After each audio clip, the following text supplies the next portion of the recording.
Bonjour à tous et bienvenue sur NTD L'Actu, votre point sur l'info de ce vendredi 15 mars.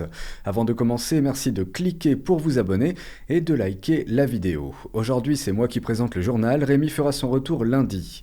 Et dans quelques instants, nous allons retrouver Anthony qui va nous parler des dangers de l'IA et des réglementations européennes prévues pour limiter son influence dans certains domaines, comme par exemple l'utilisation généralisée de la reconnaissance faciale. Mais tout d'abord, faisons un tour de l'actualité en France.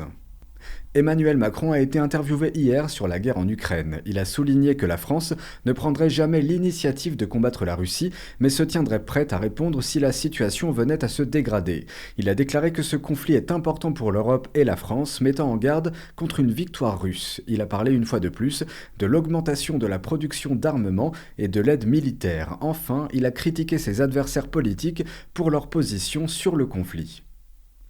La France vient de devenir le deuxième plus grand exportateur d'armes au monde.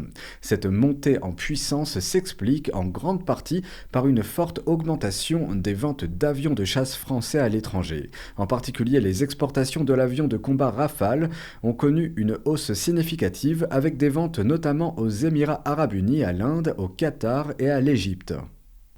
3 suspects impliqués dans l'enquête sur la mort de Thomas, le jeune homme poignardé lors d'une fête de village dans la Drôme, ont été interpellés lundi pour être présentés au juge d'instruction. 6 autres ont été remis en liberté.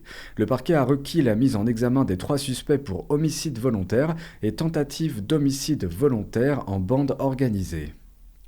Vincent Bolloré a récemment été auditionné par une commission d'enquête parlementaire. L'actionnaire principal du groupe Vivendi, propriétaire de Canal+, CNews et C8, a répondu aux questions des députés. Voici un extrait de sa réponse lorsqu'il a été questionné sur sa gestion de Canal+. On l'écoute. Est-ce que vous pouvez m'indiquer combien de personnes ont quitté le groupe Canal ? Alors il y a chez Canal des gens qui sont partis et des gens qui sont rentrés. Et heureusement, il y a beaucoup plus de gens qui sont rentrés que de gens qui sont partis. Voilà. Alors, les gens qui sont partis, je vous dis une fois de plus, moi, je ne leur en veux pas. C'est des gens, ils ont été habitués à vivre dans le luxe. Ils n'ont aucune envie de changer les choses. Et les gens qui sont rentrés, voilà. Quand je dis, pardon, je voudrais juste faire une correction, Monsieur le Président, Monsieur le rapporteur, si vous voulez bien. Quand je dis c'était la fête chez Canal, attendez, 95% des gens de Canal avaient des petits salaires et travaillaient avec ardeur et vigueur. Hein. Mais le dessus du panier, c'était, je vous dis, la fête au village, quoi. Emmanuel Macron a récemment parlé d'inscrire le consentement dans la Constitution, sachant que cette notion n'est pas explicitement mentionnée dans les textes de loi relatifs aux affaires de viol. Mais c'est une notion qui fait débat et l'avocat William Goldnadel a récemment donné son avis là-dessus au micro d'Europe 1. On l'écoute. On va rentrer dans une zone épouvantable sur le plan de la spéculation intellectuelle parce qu'on vous dira le consentement a été vicié, même s'il n'était pas apparent, le consentement a été vicié. Telle femme dira j'osais pas, il l'a pas vu le patron, mais j'ai pas osé lui refuser mes faveurs parce que sinon il m'aurait viré. Ou plus, j'ai entendu maintenant l'exemple de cette association féministe qui disent l'ébriété. Oui. Si la personne, ils ont dit la femme, si la femme était dans l'ébriété, permettez-moi de vous dire que c'est extrêmement dangereux. Oui. Dans ma vie, j'ai connu des hommes qui avaient beaucoup bu, qui n'auraient peut-être pas couché avec la femme s'ils n'avaient pas vu. Ils l'ont regretté le lendemain. Est-ce que du coup, ils vont porter plainte pour viol contre la femme ? Ça va loin, vous savez, cette histoire-là. Donc, voilà pourquoi je suis très réticent. Et c'est à Anthony de nous présenter son sujet du jour. Anthony, c'est à vous, on vous écoute. Bonjour à tous. Dernièrement, l'intelligence artificielle, cette technologie qui révolutionne notre quotidien, était au cœur des préoccupations des législateurs européens. Aussi cette semaine, une large majorité d'entre eux a adopté une loi visant à la réguler. Cette loi, première du genre, classe les modèles d'IA en fonction de leur niveau de risque. Les systèmes considérés à haut risque, utilisés par exemple dans les infrastructures critiques, l'éducation, les ressources humaines ou encore le maintien de l'ordre, seront soumis à des exigences strictes. Et vous serez sûrement content d'apprendre qu'il y aura aussi des modèles d'IA tout simplement interdits, comme les systèmes de notation citoyenne, ou encore l'identification biométrique à distance des personnes dans les lieux publics. Un peu comme en Chine. Pour l'identification, les États ont toutefois obtenu des exemptions pour certaines missions des forces de l'ordre. Voici les détails. La législation appelée AI Act réglementera les IA génératives comme OpenAI, soutenues par Microsoft, qui sont entraînées sur de grands volumes de données, afin de générer de nouveaux contenus et même d'effectuer certaines tâches. Les règles s'appliqueront aux modèles d'IA à fort impact et à usage général, ainsi qu'aux systèmes d'IA à haut risque, qui devront se conformer à des obligations de transparence spécifiques et à la législation européenne sur les droits d'auteur. La loi limitera l'utilisation par les gouvernements de la surveillance biométrique en temps réel dans les espaces publics au cas de certains crimes, ainsi qu'à la prévention de menaces réelles telles que les attaques terroristes et à la recherche de personnes soupçonnées des crimes les plus graves.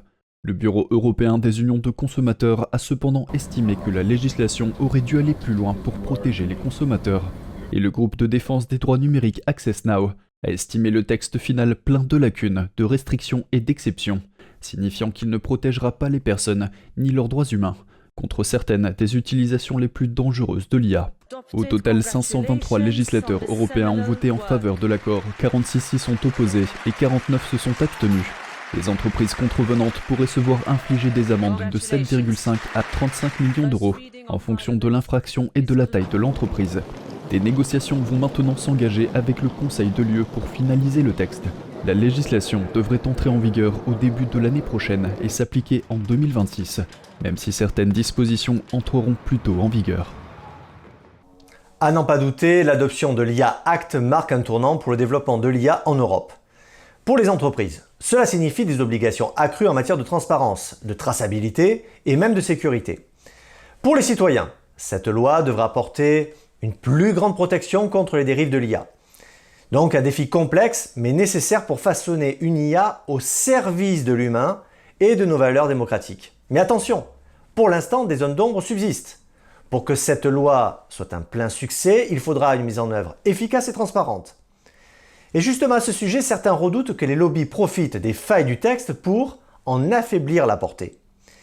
Les prochains mois seront donc décisifs pour transformer l'essai et faire de l'IA Act une référence mondiale. En attendant, la question se pose. D'après vous, parviendra-t-on un jour à utiliser l'IA de manière responsable dans le respect des droits et des libertés individuelles? Dites-le nous dans les commentaires. Merci Anthony. Et l'ancien secrétaire au Trésor américain Steven Mnuchin a exprimé son intention de former un groupe d'investisseurs pour racheter le réseau social TikTok.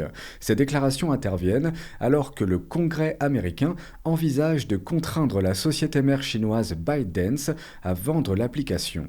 Cette mesure vise à limiter l'influence chinoise et à protéger les données des utilisateurs américains.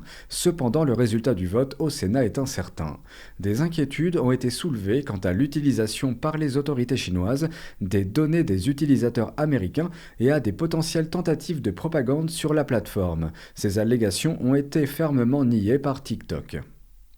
Et le dirigeant nord-coréen Kim Jong-un a personnellement conduit un nouveau type de char de combat, appelé le K1A2 lors d'exercices militaires en Corée du Nord. Cela s'est déroulé parallèlement aux manœuvres conjointes entre les États-Unis et la Corée du Sud. Il déclare que ce char est le plus puissant du monde. Réalité ou propagande, les experts militaires nous le diront sûrement. Et dans une interview téléphonique sur Fox News, l'ancien président américain Donald Trump a dit que les guerres à Gaza et en Ukraine n'auraient pas eu lieu s'il était encore à la Maison-Blanche. Il a déclaré, je cite, « Cela ne serait jamais arrivé si j'avais été président. L'Iran était fauché.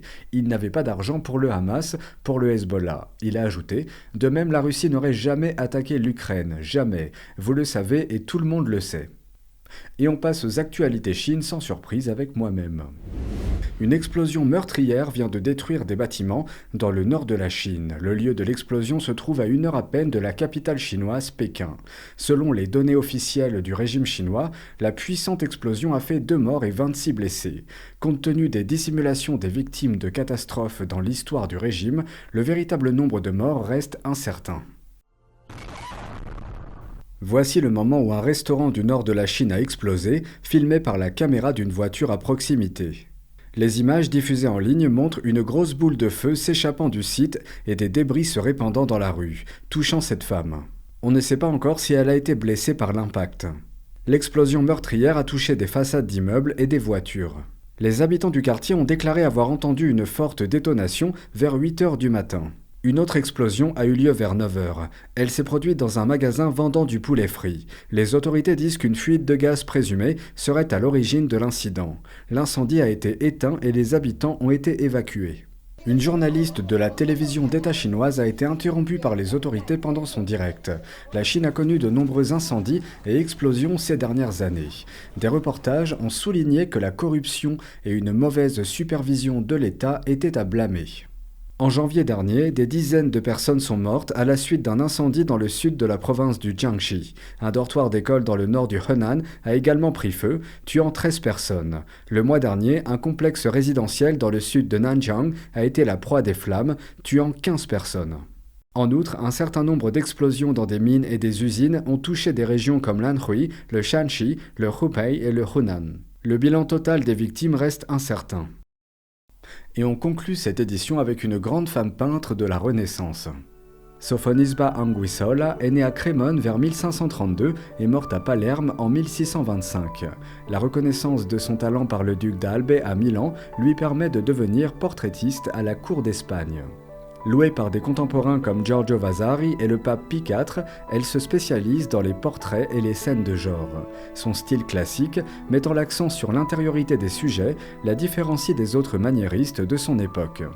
Influencée par des maîtres renommés tels que Bernardino Campi et Bernardino Gatti, elle donne à l'expressivité de ses sujets une grande force et une forme de maintien, comme pour donner un véhicule au rayonnement des personnages.